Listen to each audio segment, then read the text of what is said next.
The storm had settled over the city like a heavy curtain, rain falling in sheets that hammered the pavement and streaked across every window. Each droplet echoed like a drumbeat in the night, relentless, merciless. Inside the police station, the echo of dripping paws broke the silence. Bruno, a proud German shepherd once celebrated for his discipline and strength, limped slowly down the dim corridor. His dark fur clung to him, soaked through, water dripping from his belly and tail, to the cold, polished floor. Trails of water shimmered beneath the flickering fluorescent lights, like fading traces of the loyal service he had given. A thick bandage wrapped tight around his hind leg, the wound beneath it aching with every step. It was a wound that would never heal properly, earned not in battle, but in a simple misstep during what should have been a routine training drill. Yet to Bruno, it felt like a scar branded into his very being, a reminder that he was no longer the flawless partner he once was.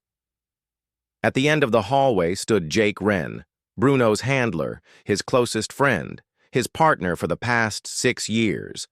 Jake didn't move. He didn't call out. His gaze stayed fixed on the ground, his hands shoved deep into his pockets, refusing to meet the eyes of the dog who had stood by him through storms, raids, and countless long nights on duty. Bruno's ears twitched, his head tilting slightly. Why wasn't Jake reaching for him? Where were the familiar pats on his head, the quiet words of reassurance that always followed a mission? Why this cold silence? Had he done something wrong? Behind the closed doors of nearby offices, muffled voices leaked into the hallway. We can't keep him. He's too much of a liability. The department can't afford the risk. He's just a dog. Each word sliced sharper than the injury in his leg. Bruno didn't understand the words exactly, but he felt the weight of them. The dismissal. The rejection. For the first time in his life of service, the strength in his chest wavered. That night, Jake clipped the leash onto Bruno's collar, without a word. The faint jingle of metal was the only sound between them as they walked out into the damp night air. They drove in silence, past familiar streets Bruno knew by heart. Normally, car rides meant excitement, purpose, the start of a mission. But tonight felt different. Jake's hands tightened on the steering wheel, his jaw clenched, his silence heavier than the rain still tapping against the windshield. Finally, the car stopped. Not in the usual places Bruno knew, the station, the training fields, or their quiet home, but on a deserted country road surrounded by endless open fields. The world here was still, empty, without direction. Jake opened the car door. For a moment, Bruno's tail gave a faint wag, expecting a command, a sign. But Jake didn't call him to action.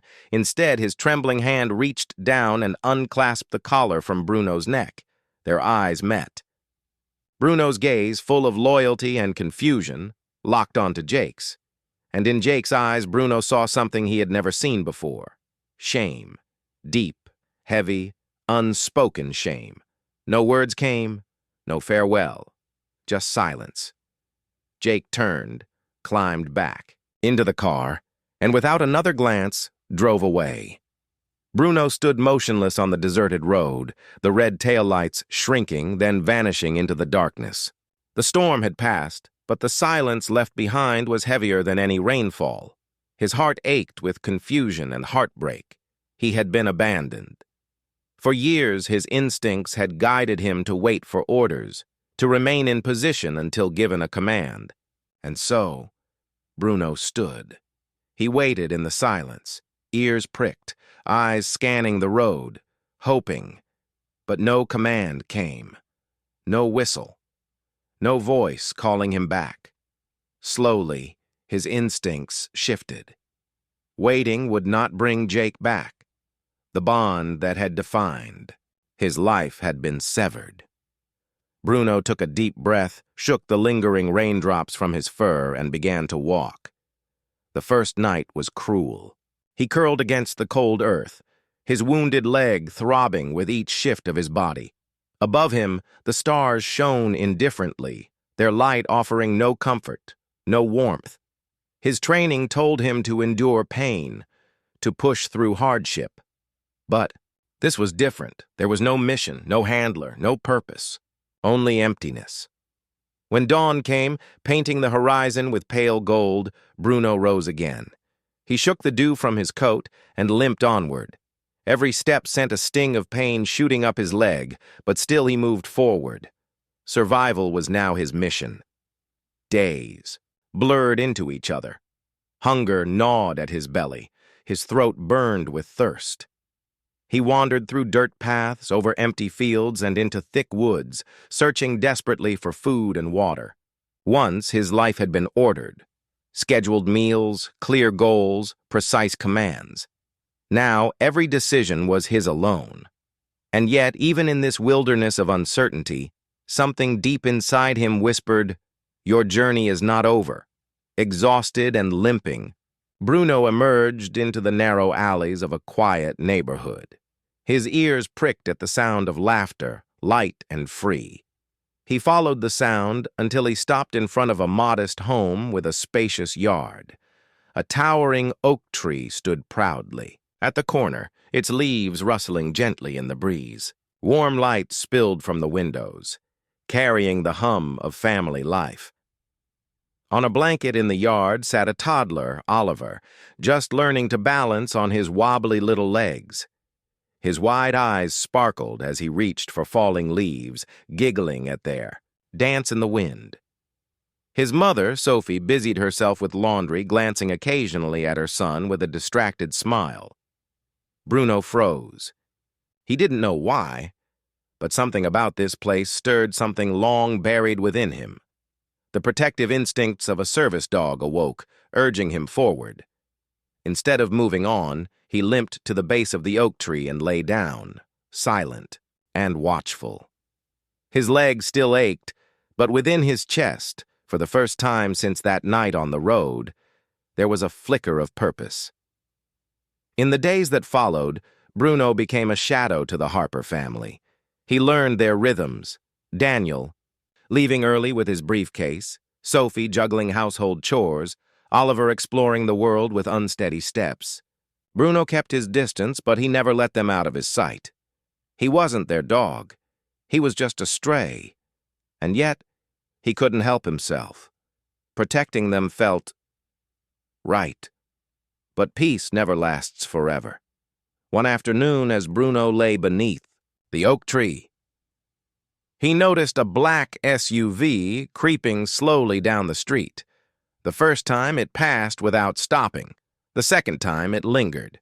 By the third, his instincts screamed danger. Two men sat inside, sunglasses concealing their eyes, their heads tilting toward the Harper home with too much interest. Bruno's low growl rumbled deep in his throat. He had seen men like this before, predators, criminals, casing their target. The SUV rolled to a stop. The men stepped out, their movements cautious, scanning the street before heading toward the porch. Inside, Sophie stirred a pot on the stove, unaware. In the yard, Oliver played happily, his laughter floating on the air. Bruno sprang from the shadows, his bark erupting with authority, the commanding sound that once froze suspects in their tracks. The men jolted, their eyes snapping to him. They hesitated, muttered something under their breath, then retreated.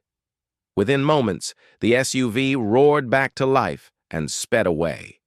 Sophie rushed outside at the sound of the barking, her eyes falling on Oliver first, then shifting to the mysterious dog beneath the oak. He stood tall, fur bristled, eyes sharp but calm. Something about him stirred her heart, a sense that this dog was no ordinary stray. From that moment, she no longer feared him. She watched him with a new respect, though she didn't yet understand. Why? Bruno didn't need thanks. He only needed to know that the family was safe, but his instincts told him the danger was not over. And soon his purpose would be tested again. The afternoon was bright. the kind of day when the air felt heavy with warmth and children's laughter carried across the neighborhood. Sophie's cousins splashed in the deep end of the pool while adults lounged nearby, sipping drinks and chatting casually. The smell of sunscreen mixed with the faint sweetness of blooming flowers. It all looked like a picture of summer joy, yet in that same moment, danger quietly crept in.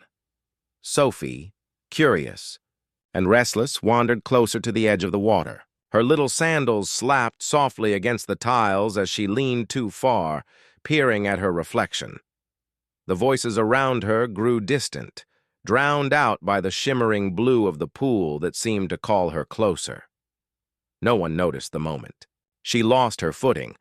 A small cry escaped her lips before the splash swallowed it. The surface of the water rippled violently as Sophie slipped under, her tiny hands reaching, her legs kicking clumsily.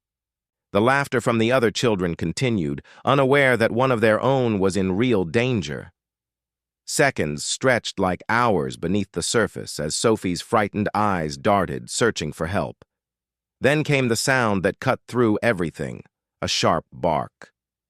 Bruno had been watching from the shade of the porch, his amber eyes locked on Sophie's every movement. The instant she fell, his body surged with instinct. Muscles tensed, he bolted forward, his paws pounding against the stone tiles with a power that drew every head toward him.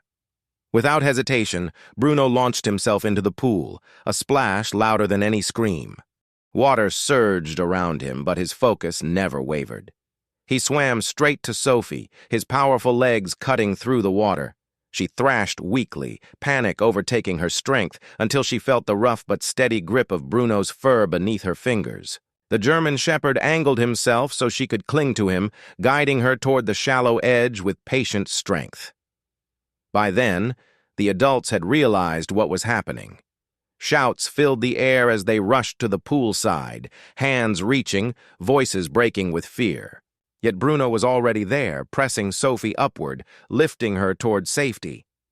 Strong hands pulled her out, coughing and crying, but alive. Water streamed down Bruno's coat as he climbed out after her, shaking once, droplets glistening in the sunlight. He stood tall, chest heaving, as though he had been waiting his whole life for this moment.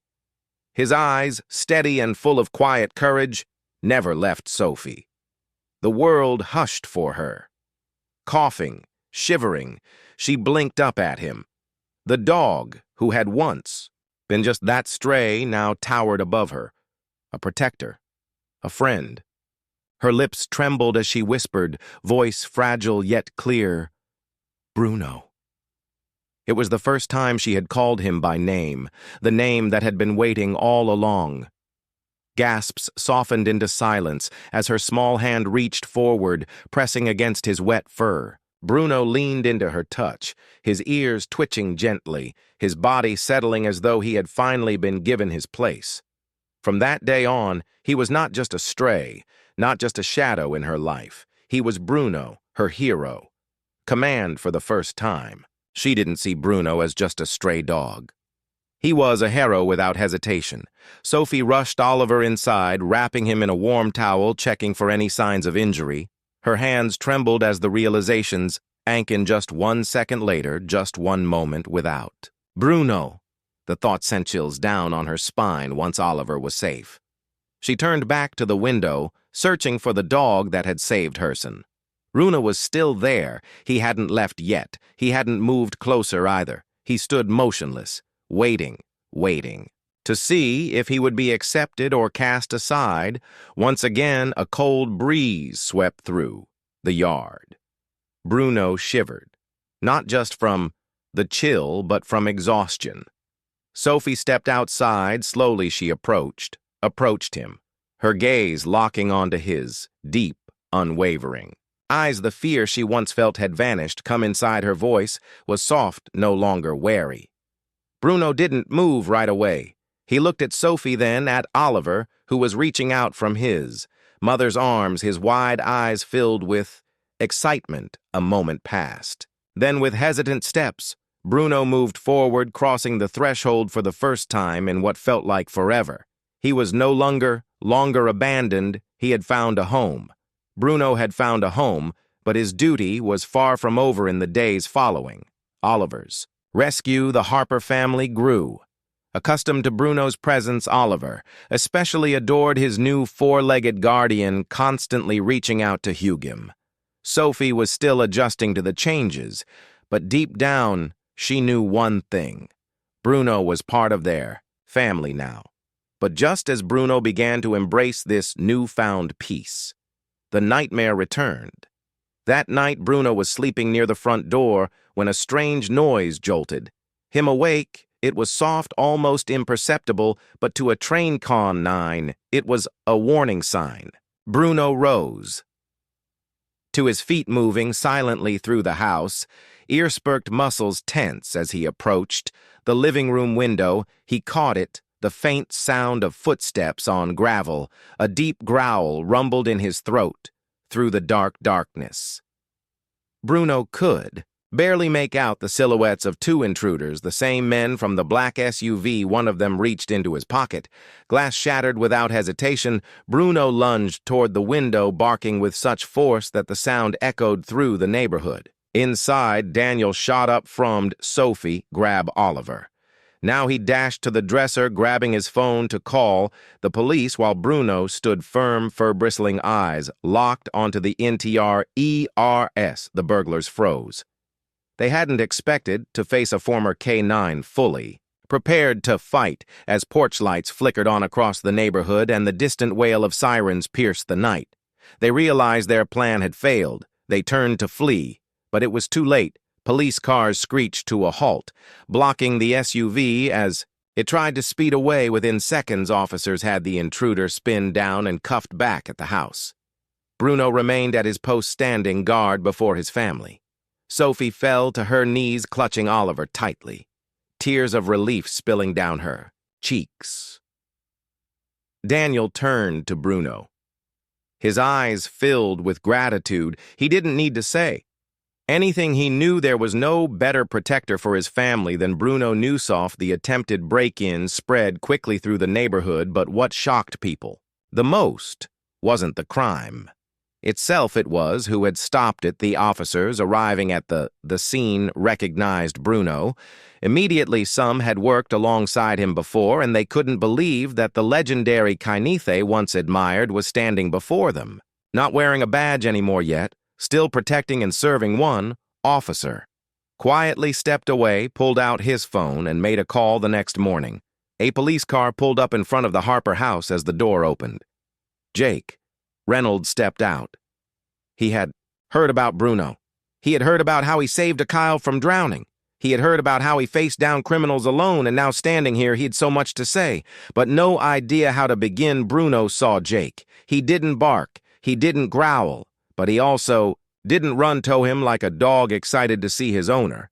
He simply stood still, watching. Jake took a slow step forward, then knelt, meeting the gaze of the partner he had once abandoned. "I'm sorry." His voice was hoarse with emotion. From his pocket he pulled out something small, something gleaming. Bruno's service medal, the one that should have never been taken from him. Daniel and Sophie stood nearby, silently witnessing the moment. They didn't speak. This was something only Jake and Bruno could understand. Bruno looked at the medal, then back up at Jake. A long silence stretched between them, and then for the first time in months, Bruno stepped forward, and gently pressed his head into Jake's hand. Jake exhaled sharply, his eyes shutting for a brief moment. Bruno had forgiven him, but more importantly, he had found the home he truly belonged to. Jake sat down beside Bruno, running a hand through his thick fur. "You never stopped being a warrior, Bruno. You never gave up on your duty." Daniel watched the scene unfold, then turned to Sophie. "I think we need to do something for him." So nodded. They reached out to the police department, contacted animal welfare organizations, and within weeks, Bruno's story spread across the city. The department launched a Bruno Initiative, a program dedicated to ensuring that retired K9 officers would never be abandoned again. Bruno had not only found a home, he had become a symbol of second chances. But for him, the only thing that truly mattered was what he had always done best, protecting Theones. He loved.